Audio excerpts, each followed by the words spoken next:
Good day, folks. This is your friend Dennis Connor coming to you with another podcast. When I woke up this morning, I looked in my closet and I saw some Stars and Stripes Americascup shirts to wear. It reminded me that at the gala that we're having for the Star Worlds, I'm selling a trip to Barcelona for the Americascup. I saw the podcast yesterday, the original podcast, and it was not very exciting.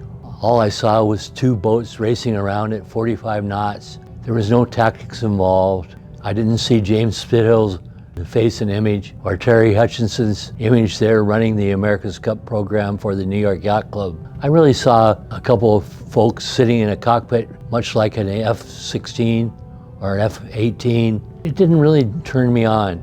So I'm wondering, when I go to the Barcelona for the Americascup, if I was going to give you a play-by-play rendition of the races themselves, I wouldn't be really adding very much. There's not much to talk about. How do you get excited about telling people that we're getting close to the boundaries and we have to tack? Leg in an Americascup only lasts 6 minutes. When I was finished watching the video yesterday, I saw a video of race 2 in 1987 against Kookaburra.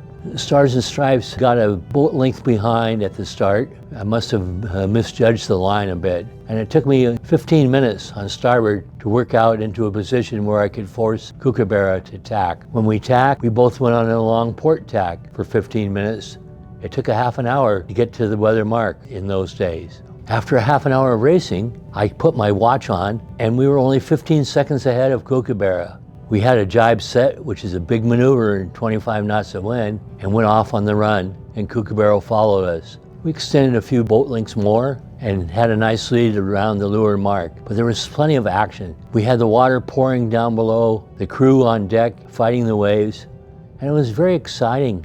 It was a different Americascup. I was wondering what my friend Tom Whidden was talking to me about from behind, and what Peter Eisler was suggesting we do compared to the ley lines. It was a whole different event. So I am wondering, when you think about this and have watched the races, if you could comment back as to how I could make that more exciting. Would this make the races more interesting if I was talking about those in Barcelona? Would it make a difference? And the site of my 6-meter World Championships next year in September of 2025 at the Swanica Yacht Club in Oyster Bay. There should be 76 meters there, racing in 2 classes of boat. I plan to build a new boat in Western Spain, designed by Javi Sella, and bring it to San Diego, practice, and take it to Glen Cove Marina, where Safe Harbor has a facility that I can use to practice with. You know that Safe Harbor Marinas has several hundred marinas worldwide, and they have a really nice facility there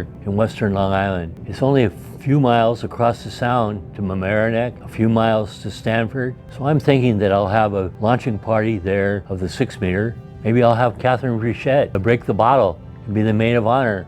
Reeves Potts started this whole thing off with his marina at Pilot's Point and sold it to Sun Community Properties, and went on to race his lovely 50-foot boat in the Bermuda races. He's quite the celebrity. He crewed for me in the Americascup twice. I'm hoping to have Arabella come there with the help of Commodore Michael Fortenbaugh and be at the center of the helm, which is the emblem for Sun Community Properties and Safe Harbor Marinas, and have you folks that belong to Safe Harbor Marina, that berth their boats at their marinas, come and we'll have a big party and a celebration to start the spring season as I get ready to win my 29th World Championship with my new 6-meter. So we have some exciting things on the horizon.